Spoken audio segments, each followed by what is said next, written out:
हमने आप लोगों को बताया है कि जो शरीर है वो अलग है और आत्मा अलग है। ठीक है, ये समस्त वेदों का, समस्त उपनिषदों का सार मिलाकर के इतनी ही बात है ना। आप जगह जगह पर देखेंगे।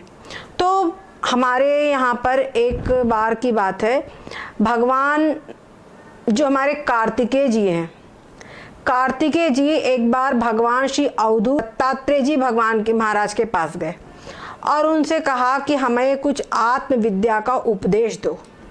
क्या कहा? कि हमको आत्मविद्या का, ब्रह्म विद्या का उपदेश दो। तो पहले तो दत्तात्रेय भगवान ने उनकी कुछ परीक्षा की और उसके बाद में उनको उपदेश दिया। जो उन्होंने उपदेश दिया है वही जो ब्रह्म विद्या का उपदेश है, उसी ग्रंथ का नाम अवधूत गीता कहलाता है। इस अवधूत गीता में भी बड़े ही सुंदर सुंदर निधिध्यासनात्मक सुंदर सुंदर बातें हैं। उनमें से हम थोड़ा भी अगर ग्रहण कर लें तो हमारे मतलब भरे का सब कुछ उसमें आ जाता है। यहाँ पर क्या कहते हैं? आत्मानं सततं विद्धि सर्वत्रैकं निरंतरम् अहम ध्याता परं ध्येयम् अखंडं खंडते कथम। क्या कहते हैं? आत्मानं सततं विद्धि, जो आत्मा है यानी अपना जो आत्मा है, भीतर में जो चेतन तत्व, उस चेतन तत्व को हमेशा जानते हुए, कैसा जाना उसको? सर्वत्र एकम, सर्वत्र एक और निरंतर है वो आत्मा। जो आत्मा है वो एक है और एक आत्मा कैसा है? सर्वत्र वही है। सर्वत्र मतलब चाहे हम जहाँ कहीं भी अपनी दृष्टि दौड़ा ले, जहाँ कहीं भी हमारे मन की कल्पना जा सकती है, हर कहीं, सब कहीं ये आत्म तत्व निरंतर है। निरंतर मतलब ऐसा नहीं है कि यहाँ है तो बीच में नहीं है, बीच में कट गया फिर आगे है, ऐसा नहीं। सब कहीं एक सार, एक समान सब कहीं है। कैसे? जैसे आकाश होता है ना, आकाश कैसे है? निरंतर सब कहीं है। आकाश जो है निरंतर सतत सब कहीं है। ऐसा कोई स्थान नहीं मिलेगा जहां पर आकाश नहीं है। उसी प्रकार से जो आत्मा है वो सब कहीं है। हमको अभी समझ में आ रहा कि शरीर के भीतर में है, पर वो आत्मा शरीर के बाहर भी सब कहीं व्यापक है। और जो सब कहीं व्याप्त जो आत्मा है उसी को ब्रह्म कहा जाता है। जो अपना आत्मा है वही ब्रह्म है, वही सब कहीं व्याप्त है, तो आत्मा को ब्रह्म कहा जाता है। तो कहते हैं उस आत्म तत्व को जानो। और कैसे? अहम ध्याता परं ध्येयम्, मैं ध्याता हूँ। और अहम ध्याता का मतलब क्या हुआ? यहाँ पर अहम का मतलब ये है कि जो ध्यान का जो कर्म है, ठीक है, तो मैं अगर जो मन हूँ, अगर मैं ध्यान करता हूँ मन हो करके, तो क्या हो रहा है?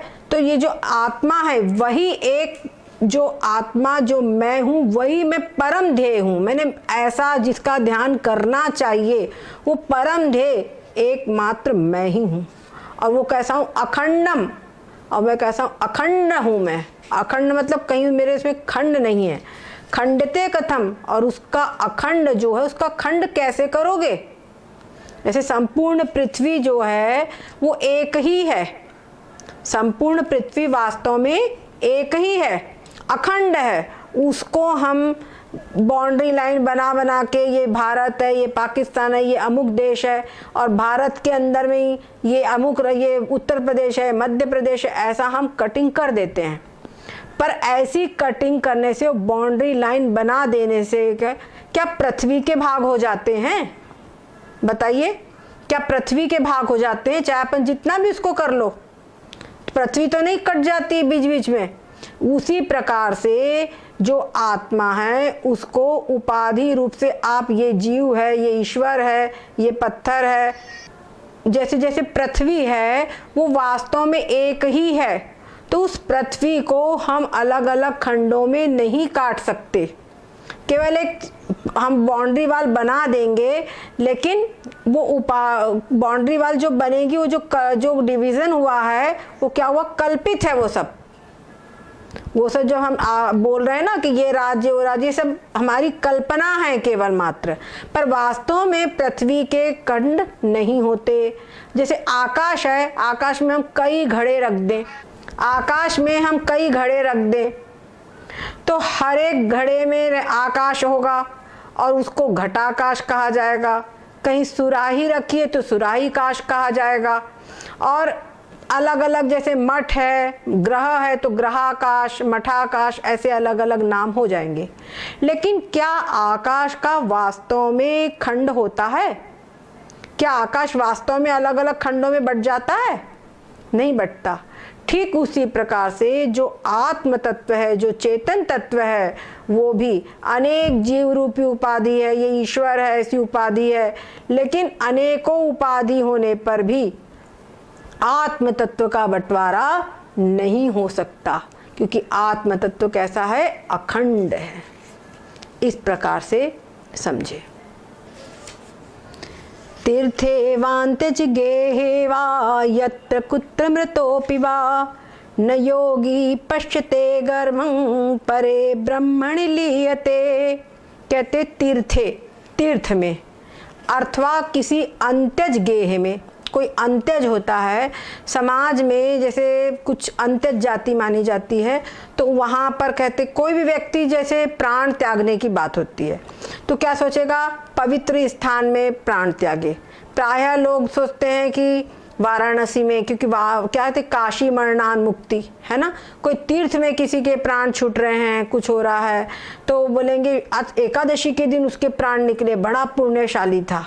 बोलते हैं ना, तीर्थ में उसके प्राण गए, बड़ा अच्छा था। अरे गंगा जी के तट पर उसके प्राण निकले, बड़ा अच्छा था। और अगर किसी का शरीर पात हो जाता है तो अंत समय में उसके बाद भी उसकी जो अस्थियां हैं आदि को भी कहीं पर कोई पवित्र तीर्थ में, प्रयागराज में हम उसको विसर्जित कर दे, इस प्रकार से किया जाता है ना। क्यों? ये सोच के कि इससे उसकी सद्गति होंगी, ऐसा बोलते, इसकी सद्गति होंगी। कोई व्यक्ति का अगर अंतिम समय निकट आ गया तो उसके मुख में गंगा जल, तुलसी आदि डाली जाती है, उसके सामने भगवान का नाम लिया जाता है और बोलते कोई भगवान का नाम लेते लेते किसी का शरीर शांत हो, या भगवान का नाम सुनते सुनते शरीर शांत हो तो उसकी सद्गति होती है। अभी तो ये चीज़ें कम हो गई है, अब तो सीधे लोग अस्पताल पहुँचाते हैं तो अस्पताल के अंदर में फिर डॉक्टरों के हाथ में कहूँ वेंटिलेटर और कहीं पर ऐसे होता है।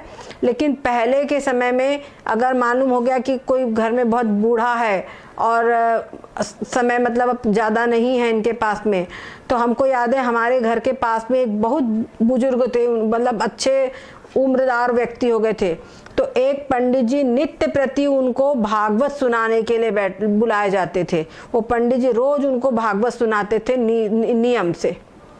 तो ये समझ में आता था कि घर में बुजुर्ग है तो उनको भागवत सुनाई जाती थी इस प्रकार से। तो जो ऐसा कोई व्यक्ति है उसको सुनाते, क्यों सुनाते हैं कि इससे इनकी सद्गति होवे। तो कहते हैं जिसने ये समझ लिया है कि मैं शरीर नहीं हूँ, ये 3.5 हाथ का शरीर मैं नहीं हूँ, और इसमें जो चेतन आत्मा है वो चेतन आत्मा मैं हूँ, जिसने समझ लिया है, अच्छी प्रकार से अनुभव कर लिया है, और जैसे ये शरीर बन करके सारा व्यवहार हो रहा है वैसे ही वो आत्मा रूप से सारा व्यवहार कर रहा है। समझ गए ना, संसार के अंदर में ध्यायती लीलायती सारा कार्य कर रहा है, लीलावत।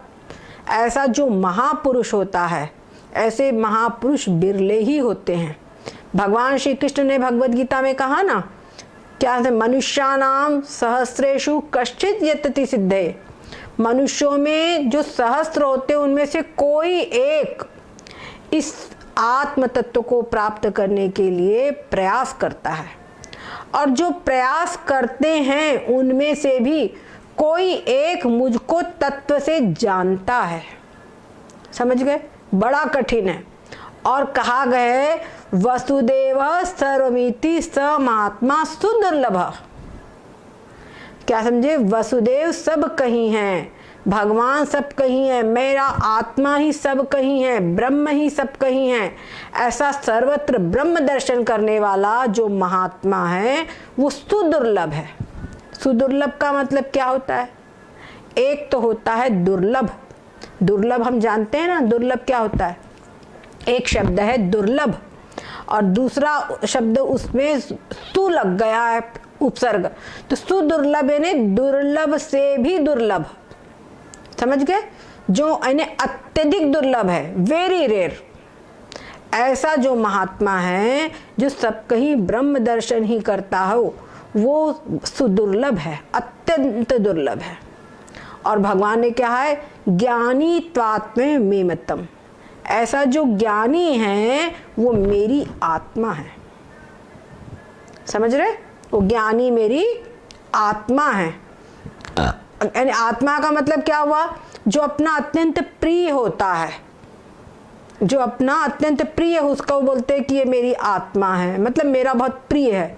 और यहाँ पर आत्मा कहने से ये भी समझ में आता है कि ज्ञानी मेरी आत्मा है, यानी स्वरूप से जो मैं हूँ वही ज्ञानी है। समझ गए ना? दोनों लोग स्वरूप से उस आत्मा को ही अपना स्वरूप समझते हैं, इसीलिए वो मेरी आत्मा है, ऐसा समझ लो, है ना? हाँ, मैं समझ गए कि नहीं? जैसे मैं ब्रह्म हूँ तो ब्रह्म मैं हूँ, मैं ब्रह्म हूँ, ब्रह्म मैं हूँ। समझ गए कि नहीं? जो आत्मा है वो ब्रह्म है और जो ब्रह्म है सो आत्मा है। इस प्रकार से दोनों की एकता है। तो कहते हैं कि ऐसा जो ब्रह्मनिष्ठ महापुरुष है, जो हर समय अपने स्वरूप में ही स्थित है, जैसे कि ऋषभ देव जी का आता है वर्णन, वो ऐसे अपने स्वरूप में लीन रहते थे कि उनका जो शरीर था वो बांसों के झुरमुट में जल के भस्म हो गया और वो अपने स्वरूप में ही स्थित रहे। जड़ भरत जी है ना, उनकी कितनी बढ़िया कैसी स्थिति थी कि बलि के लिए उनको ले जाया जा रहा था, लेकिन वहां पर भी उनको कोई फर्क नहीं पड़ रहा था, वो सब में केवल ब्रह्म दर्शन ही कर रहे थे। ऐसा जो उच्च कोटि का जो महापुरुष है उनके लिए कहा गया है तीर्थे वांतिज गेहवा। वो चाहे तीर्थ में अपने प्राण छोड़े अथवा किसी अंतरिक्ष किसी अपवित्र स्थान पर अपने शरीर को छोड़े, न योगी पश्यते गर्भम। ऐसा जो योगी है वो गर्भ नहीं देखता, अर्थात उसका फिर से जन्म नहीं होता, अर्थात वो जन्म मृत्यु के चक्र से छूट जाता है। और कहते परे ब्रह्मण लियते, क्योंकि वो पर ब्रह्म में लीन हो जाता है। वो तो जीते जी ही पर ब्रह्म में लीन हो जाता है। सब कुछ मैं ही हूँ, समझ गए ना? ये आकाश मैं ही हूँ, अग्नि मैं ही हूँ, ये सारा ब्रह्मांड मैं ही हूँ। इस प्रकार की स्थिति में जो स्थित हो जाता है वो इसके लिए कहा गया है कि वो चाहे उसका शरीर कहीं पर भी छूटे, उसको फिर से ये संसार में नहीं आना पड़ता, वो मुक्त हो जाता है। ठीक है ना? और एक बात और है, कुछ लोग कहते हैं कि ये चीज़ बड़ी कठिन है, आत्मविद्या को प्राप्त करना, अनुभव करना बड़ा कठिन है। अरे तो कठिन है, लोग बोलते आईएएस की तैयारी करना, आईएएस करना बहुत कठिन है कि नहीं है? कितने हजारों लाखों में से कुछ विद्यार्थी उसमें कुछ सीटें रहती है, तो कठिन माना जाता है, टफ कंपटीशन माना जाता है उसको। तो क्या लोग आईएएस करना छोड़ दें? बताइए, जो आईएएस करना छोड़ दें, बल्कि जो उसको चैलेंज के रूप में लेता है और परिश्रम करता है, पुरुषार्थ करता है, वो सिलेक्ट हो जाता है। समझ गए कि नहीं? तो जैसे उस क्षेत्र में, व्यवहारिक क्षेत्र में कुछ उसको चैलेंज रूप से लेते हैं और एक ठान लेते हैं, मुख्य बात क्या है, उस चीज को हमको करना ही है, ये दृढ़ निश्चय करने वाला व्यक्ति जो होगा वो सफल होता है। उसी प्रकार से जो निश्चय कर ले कि मेरे को मोक्ष प्राप्त करना ही है, जो ये गति भगवत गीता में बताई गई है, ये गति में, ये सदगति मेरे को प्राप्त करना ही है, ये भगवान ने जो कहा है वसुदेव सर्वमिति समात्मास्तु दुर्लभ, ऐसे टफ कंपटीशन में मैं खड़ा होऊंगा और इसमें मैं सेलेक्ट होऊंगा, इसके लिए मैं अभ्यास करूंगा। एक बात होती है जैसे आईएएस वगैरह करना है, उसके लिए हमको भौतिक ये पढ़ूं वो पढ़ूं, इस प्रकार अध्ययन करना पड़ता है। और यहाँ पर अपने चित्त की वृत्ति को सब कहीं से हटाकर अपने आप में लगाना पड़ता है। दोनों पुरुषार्थों में अंतर है, लेकिन एकाग्रता की दोनों जगह आवश्यकता है, प्रयत्न की पुरुषार्थ की दोनों जगह आवश्यकता है। जो व्यक्ति जिस क्षेत्र में प्रयास करता है पुरुषार्थ करता है वहां पर सफल हो जाता है। कई लोग ये बोलते हैं अरे कहाँ ज्ञान के चक्कर में पड़े, भक्ति ही करे ठीक है, क्योंकि भक्ति में भगवान कहते, भगवान ने कहा ना जी मैं सदा करूं तिनकी रखवारी, जिमी बालक राखे महातारी। तो भगवान अपने भक्त की रक्षा करते हैं और भगवान ने कहा मैं अपने भक्त के पीछे पीछे घूमता हूं। तो हम भक्त ही बने, ज्ञानी बनने के चक्कर में ना पड़े। कई लोग ऐसे बोलते हैं ज्ञान जो है बड़ा कृपाण की धार है, ज्ञान में व्यक्ति अभिमान को प्राप्त हो सकता है, ज्ञान में व्यक्ति नष्ट हो सकता है। ये सब मूर्खता की बात है। जब तक हमको किसी चीज का महत्व नहीं मालूम होगा तब तक उस चीज के प्रति हमारे को लगाव भी नहीं होगा। आजकल हर व्यक्ति देखोगे सबको पैसे से बड़ा प्यार है। क्यों है पैसे से प्यार? क्योंकि समझते पैसे से हमारी सारी आवश्यकता पूरी हो सकती है ना, इसीलिए तो पैसे से प्यार है, नहीं तो क्या है। और वही पैसा कहीं अपने घर में परिवार में किसी की कोई आवश्यकता पड़ जाए तो उसको पानी की तरह खर्चा कर देते हैं कि नहीं। अपने बच्चे की पढ़ाई करना है, अपने लिए कुछ करना है, तबीयत खराब हुई कुछ करना है, तो क्या था फिर पैसे की परवाह नहीं करते। तो पैसा वहां एक साधन समझते हैं, इसलिए उससे प्यार करते हैं, उसको सहज करके संग्रह करके रखते हैं, है ना, क्योंकि पैसे का महत्व मालूम है। और एक छोटा बच्चा उसको पैसे का उतना महत्व नहीं समझता, वो रखेगा क्या। हमको याद है ये हमारी छोटी बहन है ना शारदा, ये बहुत छोटी थी, इसका जब 1 साल की जन्म हुआ, 1 साल की हुई तो हम लोग इसका बड़े धूमधाम से जन्मदिन मनाने लगे। सब लोग ने इसको पैसे दिए, रुपए दिए सबने। बोलती अरे ये देने की क्या जरूरत थी, मेरे को सब लोग 10-10 पैसे दे देते हो जाता। तो हम लोग हंसने लगे, इसको ये नहीं मालूम है कि रुपए में कितने 10 पैसे समाये हुए हैं, समझ गए। तो उसको 10 पैसे उसको समझते थे कि 10 पैसे से जाओ दुकान पे तुरंत टॉफी मिल जाती है। 10 पैसे का महत्व मालूम था तो 10 पैसे से प्रेम था, और जो रुपए दिए उससे प्रेम नहीं। अरे क्या जरूरत है, उसको लगा क्यों मेरे को फालतू चीज दे दिए, ये वाली बात है। तो पैसे, जो चीज का महत्व मालूम होता है उस चीज में हमको लगाव होता है, प्रेम होता है। तो भगवान में भी हमारे को प्रेम हो, भक्ति हो, तभी होगा। प्रेम यानी भक्ति, भगवान में प्रेम, भगवान में भक्ति तभी होगी जब भगवान का महत्व हमको मालूम होगा। तो भगवान का महत्व यानी भगवान के स्वरूप का ज्ञान हमको मालूम होगा, वो भगवान की ऐसी महिमा है, ये ज्ञान जब होगा तब भगवान में भक्ति होगी। अब देखो पांडव लोग क्या समझे, पांडव 5 थे और उनका परमा भगवान श्री कृष्ण के चरणों में अत्यधिक समर्पण था, अत्यधिक समर्पण था। आप देखिए समर्पण के पीछे एक तो उनका प्रेम था, और भगवान ने किस प्रकार जो द्रौपदी की भरी सभा में भगवान ने रक्षा की, क्या उस क्षण को द्रौपदी कभी भूल सकती थी? बताइए। वो कुछ ऐसी चीजें थी जिस समय पर ये लोग बचपन में भी भगवान ने जगह जगह उनकी रक्षा की। तो पहले अपनी कुछ रक्षा वो होती है, भगवान के प्रति श्रद्धा होती है, हम लोग पूजा पाठ करते उस तरफ बढ़ते हैं, तो भगवान का कुछ हमको थोड़ी कृपानुभूति मिल जाती है। कुछ हम अपने सदग्रंथों को पढ़ते हैं तो उनकी लीलाएं पढ़ने में उन्होंने कैसे पांडवों की रक्षा की, कैसे द्रौपदी की रक्षा करी, कैसे गजेंद्र की रक्षा करी, और उनकी महिमा को हम पढ़ते हैं तो उससे हमारे मन में भगवान के प्रति श्रद्धा भाव बढ़ता है। और जब भगवान का जितना स्वरूप हम ज्यादा से ज्यादा जानते जाएंगे उतना ही उनके प्रति प्रेम हमको बढ़ता जाएगा, भाई कि नहीं। तो जब ज्ञान होगा तब भक्ति होगी, समझ गए। भक्ति जो है एक होती है जो अपरा भक्ति, तो भगवान अलग है मैं अलग हूँ, या अपरा भक्ति है।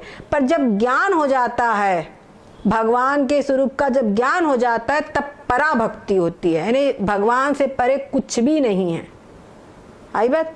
तो जो परा भक्ति जब होती है वो भक्ति, और भगवान शंकराचार्य ने भक्ति की परिभाषा किया है स्वरूपानुसंधान एवं भक्ति, जो स्वस्वरूप का जो अनुसंधान है, मेरा मैं सबका ही आत्मा हूं।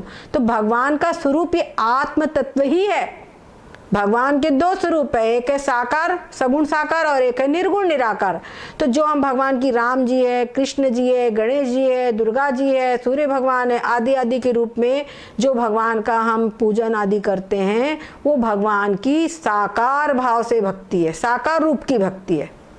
और वो जो भगवान है वो आत्मा रूप से, वही सच्चिदानंद रूप है, वही सच्चिदानंद रूप से इस शरीर में विद्यमान है, वही सच्चिदानंद सारे शरीरों में विद्यमान है। समझ गए? और वही ब्रह्म रूप है। ऐसे भाव से जो भक्ति है वो भगवान के निराकार रूप की भक्ति है। तो जो साकार भक्ति हम करते हैं उससे आगे चल करके भगवान हमारे अंतःकरण में ये भावना पैदा होती है और हमारा जो अंतःकरण इस लायक बन जाता है कि निर्गुण निराकार की भक्ति को कर सके। समझ गए? उसकी योग्यता उनमें आ जाती है। तो जब ये योग्यता आ जाती है तब फिर निर्गुण निराकार में प्रेम हो जाता है। फिर जब पूर्ण रूपेण निर्गुण निराकार का ज्ञान हो जाता है और तो हर समय जब उसी में लीन रहता है तो उसके लिए मृत्यु भी क्या, शरीर छूटे, शरीर छूटेगा क्या, उन्हें पहले ही शरीर छोड़ दिया है। समझ गए कि नहीं? विवेक के द्वारा उन्हें पहले ही शरीर का त्याग कर दिया है। उनके लिए शरीर नाम की कोई चीज ही नहीं है। शरीर सब कल्पित है, स्वप्नवत है। जैसे स्वप्न का शरीर है, वो जाने शरीर, उसमें किसी को कोई मोह होता है क्या? नहीं होता। वैसे उसको इस शरीर में मोह नहीं होता, शरीर को पहले ही त्याग देता है। तो फिर उसको आगे क्या गड़बड़ी होनी है उसके लिए? समझ गए? उसका शरीर चाहे जहां छूटे। हमारे एक कबीरदास जी संत, सबली उनका नाम जानते हैं, कबीर ओम हरि ओम। हमारे जो कबीरदास जी है सभी उनका नाम जानते हैं। कबीरदास जी, उनका जब अंत समय आया तो वो वाराणसी में रहते थे वैसे, पर उन्होंने कहा कि अगर वाराणसी में हमारा शरीर छूटा, वाराणसी में मृत्यु हुई और हमारी मुक्ति हुई तो क्या है, काशी में तो कोई जानवर ही मरेगा तो काशी मरणान मुक्ति, सबकी काशी मरने वाले की मुक्ति होती है, तो वैसे मेरी मुक्ति हो जाएगी। लेकिन हमने जीवन भर भगवान का ध्यान किया है, भजन किया है, फिर उसका क्या? ये तो काशी मरणान मुक्ति होगी। मजा तो तब है जब हम किसी अपवित्र स्थान में कहीं पर भी जाकर के शरीर छोड़े और फिर हमारी मुक्ति हो, तब बात है कि हाँ हमने जीवन भर भगवान का भजन किया है इसीलिए मुक्ति हुई। तो उन्होंने कहा, जो कबीरा काशी मरे राम ही का निहोर। हाँ हरिओम। कह रहे हैं अब वो क्लास को वो जूम ऐप खत्म हो गई ना, हाँ सुनते रहो। जो कबीरा काशी मरे राम ही का निहोर। अगर मैं काशी में मरता हूं तो राम का कौन उपकार। इसीलिए वो काशी जो गंगा जी है उसके तट के इस साइड वाला जो पोर्शन है वो काशी कहलाता है। वहां पर मृत्यु होने से मुक्ति मिलती है। और काशी गंगा जी के उस पार का जो स्थान है वो मगहर कहलाता है। और मगहर में जो मरेगा उसकी वो गधा होगा, ये प्रसिद्धि है। दोनों बिल्कुल विपरीत। तो वो गए मगहर में और एक मगहर में हम प्राण छोड़ेंगे, और उन्होंने मगहर में प्राण छोड़ा। और उन्होंने ये बात भी कह दिया, कबीरा जान करे जनी कोई, मगहर मरे सु गधा होई। मतलब ये है कि अब वो ये ना सोचे कि कबीरदास जी जाकर के मगहर में मरे थे तो मैं भी, उनकी मुक्ति हुई ऐसे महापुरुष की, तो मैं भी जाकर के मगर में प्राण त्यागूं। ऐसा कोई करना मत, कबीरा का देखा देखी। क्यों? क्योंकि हमने तो जीवन भर आत्मचिंतन, भगवत चिंतन खूब किया है, तो इसके कारण हमको मुक्ति मिलेगी। लेकिन जो सामान्य व्यक्ति अगर वो मगर में प्राण त्यागेगा तो निश्चित गधा होगा। इसलिए हमारा अनुकरण न करे। और कहा भी महापुरुष जो कहे वो करना चाहिए, उनका देखा देखी नहीं करना चाहिए। तो ऐसी बात है। तो जो शरीर है, प्रारब्ध पता नहीं कहाँ छूटे, लेकिन शरीर जब छूटेगा, एक बात पक्की है। यहाँ तक कि भगवान राम, भगवान श्री कृष्ण तो भगवान थे, लेकिन धराधाम पर आए तो उनका भी शरीर छोड़ना पड़ा। हम कह देते वो स्वधाम गए, उन्होंने अपनी लीला का संवरण कर लिया, चाहे जो कहो, लेकिन बात यही है कि शरीर अलग हुआ। शरीर जो है छूटेगा, अवश्यम भावी है। और हम तमाम तैयारी करते हैं, लेकिन इसके लिए तैयारी करनी है, नहीं तो कोई उपाय नहीं रह जाएगा। और इस घड़ी को सबको देखना पड़ेगा, चाहे गरीब से गरीब आदमी हो, चाहे कोई उच्च पदस्थ व्यक्ति हो, और चाहे कोई बहुत अमीर से अमीर, बहुत टाटा बिरला, चाहे जो कोई भी हो। इस चीज से कहते ना, ये घड़ी हरगिज न टाली जाएगी। रावण जैसा महाअहंकारी, उसका भी आज कोई अता पता नहीं है। चाहे जिसको बोलो, हिरण्यकश्यप ने तमाम वरदान मांग लिया, सोचला मैं अमर हूं, लेकिन आज किसी का कोई पता नहीं है। इसीलिए जब तक हमारे शरीर के अंदर में कोई रोग का आक्रमण नहीं हुआ है, शरीर स्वस्थ है, हाथ पैर सब काम कर रहे हैं, दिमाग सही है, पता नहीं आगे क्या हो। आजकल तो डिमेंशिया खूब चला है, लोग अपनी याददाश्त भूल जाते हैं और मोबाइल में दिन भर चिपके रहते हैं, तो यही होना आखिरी में क्या भरोसा। तो इसीलिए बहुत सावधान हो जाए। और जो बहुत गहराई में हमारे चिंतन रहता है, वो चाहे डिमेंशिया जैसी कोई कंडीशन आ जाए, तब भी वो चिंतन का प्रभाव रहता है और वो अवश्य ही उसका फल मिलता है। इसीलिए खूब गहरी तैयारी हमको करनी है। सद्गुरुदेव भगवान की जय हो, सच्चिदानंद भगवान की जय हो।